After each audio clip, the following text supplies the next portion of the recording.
고린도 후서 6장 14절에서 17절까지요. 너희는 믿지 않는 자와 멍에를 같이 하지 말라. 의와 불법이 어찌 함께하며 빛과 어둠이 어찌 사귀며 그리스도와 벨리알이 어찌 조화되며 믿는 자와 믿지 않는 자가 어찌 상관하며 하나님의 성전과 우상이 어찌 일치가 되리요. 우리는 살아계신 하나님의 성전이라. 이와 같이 하나님께서 가라사대 내가 저희 가운데 거하며 두루 행하여 나는 저희 하나님이 되고 저희는 나의 백성이 되리라 하셨느니라. 그러므로 주께서 말씀하시기를 너희는 저희 중에서 나와서 따로 있고 부정한 것을 만지지 말라. 내가 너희를 영접하여 너희에게 아버지가 되고 너희는 내게 자녀가 되리라. 전능하신 주의 말씀이니라 하셨느니라. 직장에 있다 보면 사실 이 말씀을 이루는 것이 상당히 어렵습니다. 믿지 않는 자와 멍에를 하지 말라. 의와 불법이 사귈 수가 없고 빛과 어둠이 함께 있을 수 없기 때문에 따로 구별되어서 사는 것을 이 성경은 말하고 있습니다. 그러나 사실 우리가 그렇게 살 수가 없습니다. 직장에서 굳이 회식이 아니더라도 수많은 회의와 식사 자리와 또 팀 내에서 여러 회의를 하게 되고 항상 부딪히는 사람들, 항상 대화하는 사람들이기 때문에 그들과 전혀 교제하지 않으면서 살 수가 없습니다. 그런데 문제는 뭐냐면 우리가 그런 세상 사람들과의 흐름 속에서 그들의 문화 속에서 우리가 그들의 그런 거대한 흐름 속에 우리가 빠져들어가서 도무지 내가 예수 믿는 사람인지 아닌지를 아무도 모를 만큼 나 스스로도 이것을 감추고 싶을 만큼 그렇게 된다면 사실 상당히 문제가 있는 겁니다. 그래서 가정에 있는 주부들과 다르게 직장에 나가시는 남성분들, 우리 여성분들은 상당히 이 신앙생활이 좀 조심스럽고 어떻게 직장생활 내에서 신앙을 유지하는가 하는 것은 매우 중요한 문제를 아닐 수가 없습니다. 청년들 가운데에도 그런 직장인들이 많고 거기서 승리하자, 이겨내자 하는 여러 간증들을 그들이 나누곤 합니다. 그래서 저는 오늘 이 시간에 직장인 여러분들이 많은 이 시간에 다니엘의 이야기를 좀 해봤으면 좋겠어요. 다니엘이 끌려갑니다. 아주 어릴 적에 끌려가는데 왕이 환관장을 불러가지고 야, 궁궐에 거할 수 있을 만한 똑똑하고 아름답고 지혜롭고 용모가 준수하고 많은 사람들의 부러움을 받을 수 있는 그런 이스라엘의 소년들을 좀 찾아봐라 이렇게 말하고 그 중에 다니엘과 세 친구가 이제 발탁이 됩니다. 그들은 처음에 그 히브리 문화, 이스라엘 문화 속에 살다가 이제 어릴 적에 이제 바벨론 문화 속에 이제 들어가면서 살게 되지요. 처음에는 많은 갈등을 하지만 마침내 자기들이 살기 위해서라도 언어와 문화를 배우게 됩니다. 언어를 배울 때 여러분 많은 것들이 습관들이 풍습들이 그 한 사람 속에 스며들게 됩니다. 그런데 다니엘이 이제 그리고 세 친구가 언어도 배우고 문화도 배우고 많은 것을 수용하지만 마침내 한 가지를 수용하지 않아요. 그게 무엇인가 하면 다니엘은 뜻을 정하여 그러니까 뜻을 강하게 품습니다. 뜻을 강하게 품고서 왕의 진미와 그의 마시는 포도주로 자기를 더럽히지 아니하리라 하고 자기를 더럽히지 않게 하기를 환관장에게 구하니 이런 말씀이 있습니다. 곧 왕이 내가 먹는 진미를 똑같은 이 아이들도 발탁이 받은 이 아이들도 함께 먹게끔 하고 내가 마시는 포도주를 또 이 아이들이 먹게끔 하라 하면서 왕이 총애하는 사람으로 어릴 적부터 키워나갑니다. 그래서 사실 다니엘의 역사를 보면 5명의 황제, 5명의 임금을 섬기는 거예요. 어마어마합니다. 한 왕만 섬겨도 될 법한데 그 다음 왕이 그 전 왕을 믿을 수 없기 때문에 웬만하면 신하들을 쳐냅니다만 이 다니엘은 얼마나 지혜롭고 얼마나 하나님의 그 사랑을 받았던지 5명의 왕을 섬길 정도로 아마 역사상 이런 사람이 없을 정도일 겁니다. 그런데 이들이 젊을 때, 어릴 때 했던 이야기가 뭐냐면, 왕이 주는 진미를 먹지 않겠다. 왕이 주는 포도주를 먹지 않겠다라고 결심을 합니다. 그 나라의 문화와 언어를 배우고 그 나라 사람이 되어가지만 최종적으로 하지 않겠다는 것은 왕의 음식과 왕의 포도주만큼은 얻지 않겠다라고 말을 하고 자기를 발탁한 환관장에게 부탁을 합니다. 우리가 이것은 안 먹게 해주세요. 우리의 기본적인 신앙이 있습니다. 이런 이야기를 합니다. 환관장이 이런 말 하죠. 만일 너가 왕이 주는 진미를 먹지 않으면 얼굴색이 다른 사람들보다 나쁠 것이고 야위어 보일 것이고 쇠약해 보일 것이니까 왕이 알고 나서 아마 대노할 것이다. 그러면 포도주를 안 먹고 진미 안 먹은 것에 대해서 너희들을 죽일 것이고 나를 문책할 것이다. 이런 말을 합니다. 그때 다니엘이 결심을 또 이야기를 하죠. 두고 보소서 열흘 동안만 채소만 먹게 해보소서 우리의 얼굴이 훨씬 더 그들보다 나을 겁니다. 라고 말하는 장면이 나오고 아니나 다를까 실제로 그들의 얼굴이 빛과 같이 빛났다라는 말이 있습니다. 그때부터 이제 다니엘은 하나님을 향하여서 전폭적으로 기도하고 이제 하나님을 의지하는 그 모습을 자꾸자꾸 보여줍니다. 다니엘은 그 나라의 문화와 그 나라의 언어에 완전히 편입되어서 살아갔습니다. 그러나 딱 한 가지 자기가 믿는 하나님 때문에 왕이 먹는 진미와 포도주를 먹지 아니하였고 나중에는 왕이 섬겨라는 그 우상에게까지도 절하지 않는 일을 하게 됩니다. 여러분들이 직장 가운데 있을 때에 충분히 타협할 수 있는 거리들이 있을 거예요. 근데 저는 그 중에 제일 1번이 뭐냐 하면 여러분의 식사 기도라 할 수 있습니다.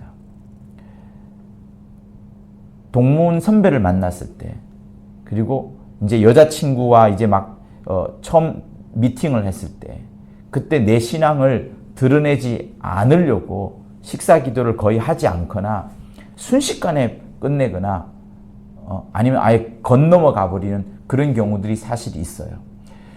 근데 그것이 한번 진행이 되면 사실 쭉 진행이 되고 그 이후로는 내가 예수 믿는다는 것을 보여줄 수 있는 방법은 거의 없습니다. 회식 때 술 먹는 것을 거부하는 정도? 그 정도겠죠.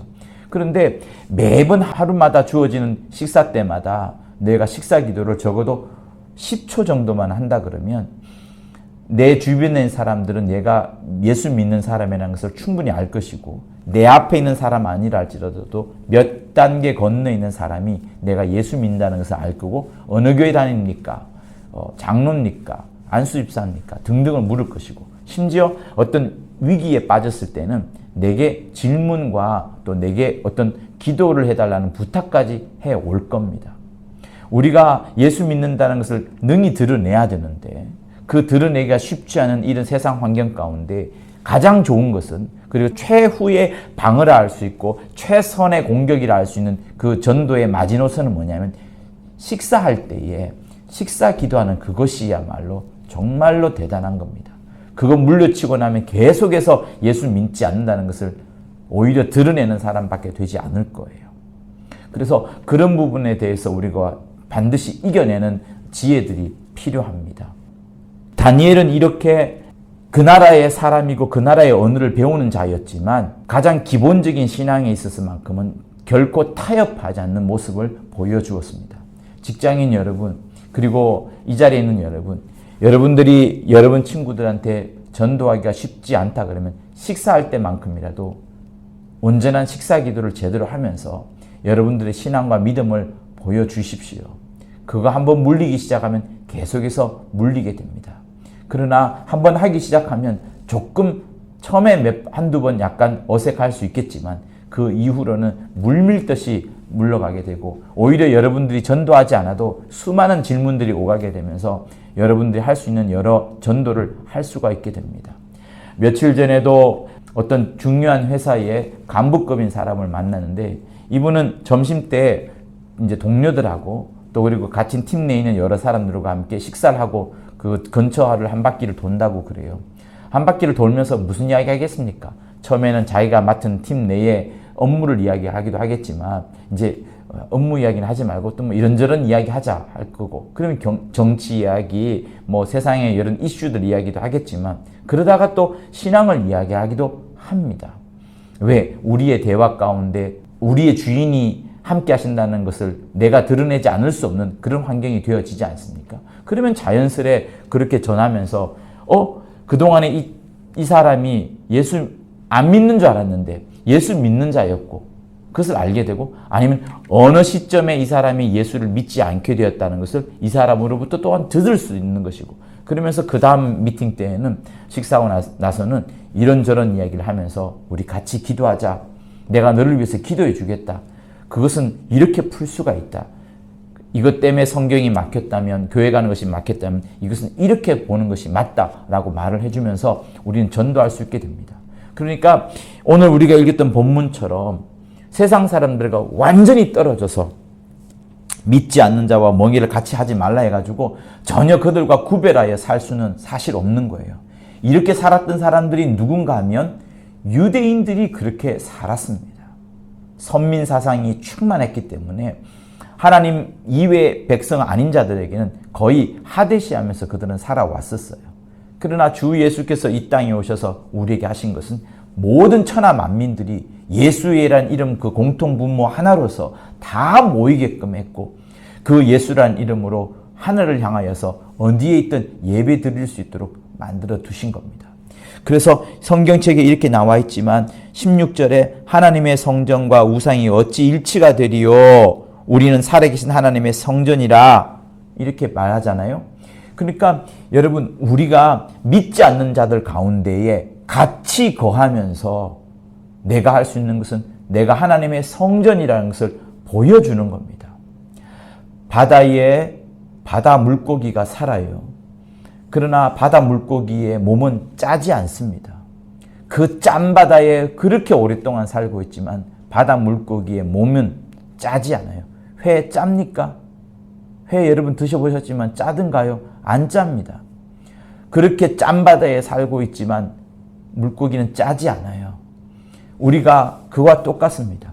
이 세상 가운데에 죄가 들끓고 탐욕이 들끓지만 내가 죄와 탐욕에 들끓어 살아버리면 바다 물고기보다 더 못한 존재가 되어가는 거예요. 우리는 세상 가운데 살지만 죄가 들끓고 탐욕이 막 횡행하는 곳에 살고 있지만 우리만큼은 죄와 탐욕에서 벗어나야 하는 겁니다.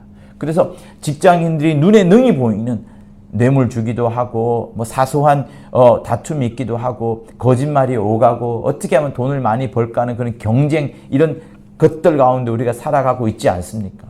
그러나 예수 믿는 사람들은 그들과 달라서, 그런 것만큼은 달라서 그런 죄를 멀리하고 탐욕을 멀리하고 욕심을 멀리하는 것을 우리 스스로 먼저 함으로써 세상 사람들과는 구별되되, 그러나 이 세상 가운데 거하면서 그들에게 하나님의 성전이다, 나는 하나님의 성전이라는 것을 능히 보여줄 수 있어야 되는 겁니다.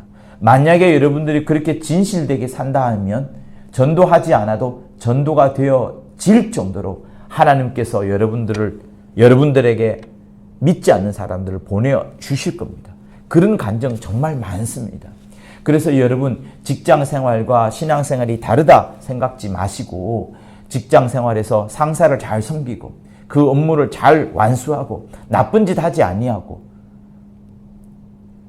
그들의 생활과 그들의 문화 속에 함께 어울려 살지만은, 그러나 죄와 탐욕과는 철저히 멀어지고 어떤 부정부패가 일어날 때는 내가 나 스스로라도 조금 왜 이렇게 튀느냐라는 말을 들을지라도 그렇게라도 예수 믿는다는 것을 우리는 드러낼 수 있는 것이 직장인이어야 하는 겁니다.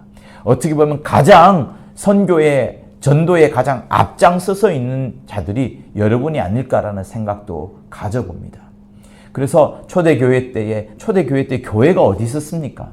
초대교회 때는 평안하게 이렇게 주일날 모이고 거룩한 성전이라는 곳에 와서 예배 드리는 것이 불가능했습니다.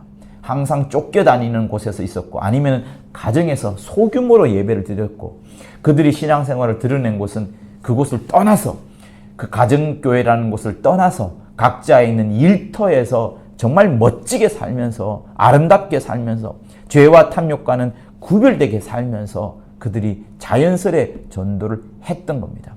누가 보기에도 남달라 보이는 것이 예수 믿는 사람이어야 되는 겁니다. 그것이 뭐냐? 믿지 않는 자와 멍에를 갖지 않는 것이에요. 그러나 우리는 예수 믿는 사람으로서, 성전된 사람으로서 예수가 내 안에 거하시고 예수가 나의 주인이라는 것을 능히 슬쩍슬쩍 보여주는 그것이 깊이 그들에게 각인되어지는 겁니다. 사랑하는 직장인 여러분, 여러분들이 하루도, 오늘 하루도 열심히 바쁘게 분답게 또 사셨지만, 또 오늘 이 말씀을 갖고서 다시 한번 그래, 나는 정말 내 직장의 삶을 잘 살고 있어, 이렇게 살면 돼. 죄와는 멀어지고 탐욕과는 거리를 두고 경쟁은 싫어하고, 그러나 어찌되었든 하나님의 의를 이루고자 내가 참 예수의 성전임을 보여주는 그런 삶을 살아서 조금 내가 손해보고 시간과 또 물질에 약간 아쉬움이 좀 있지만, 그러나 그럼에도 불구하고 나는 예수를 드러내는 삶을 살았어. 그래, 내 영혼 멋지다. 내 육체 정말 너 수고했다. 이렇게 말할 수 있는 하루하루들이 쌓여져 갈 때 하나님이 나중에 여러분들을 보실 때 정말 기뻐 받으시는 귀한 자들이 되어 가는 겁니다. 그리고 뜻하지 않았을 때 만남의 축복을 주셔서 여러분들을 통하여서 귀한 자가 또 전도되어지는 그런 놀라운 일도 생겨지는 겁니다. 일부러 나가서 전도할 시간이 없을 만큼 이렇게 바쁜 와중에 있지만, 하나님은 여러분들을 세상 가운데 심어두시면서, 세상 가운데 심어두었지만 결코 짜지 않는 그런 순수한 사람이 되게끔 하시고, 그러면서 오히려 빛과 소금 같은 역할을 할 수 있도록 여러분들을 후원하시고 여러분들에게 성령을 보내어 주시는 겁니다.